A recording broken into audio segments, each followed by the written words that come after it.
तसं काही नाहीये. हे मुख्यमंत्री देवेंद्र फडणवीसांनी जी योजना आणली की 100 दिवसाचा कार्यक्रम हा लागोपाठ चालणारा कार्यक्रम आहे.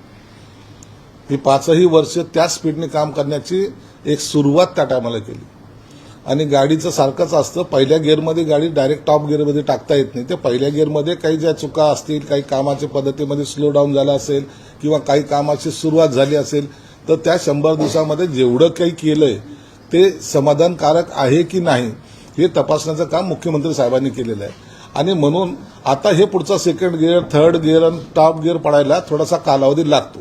म्हणून त्याच्यामध्ये असा आम्ही हे या खात्यात तो फेल झाला, हे झालं असं नाही.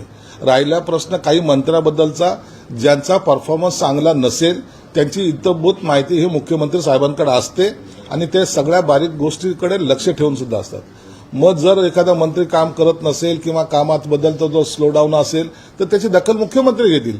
त्याचं टेन्शन इतरांनी घेण्याचं काही कारणच नाही ना.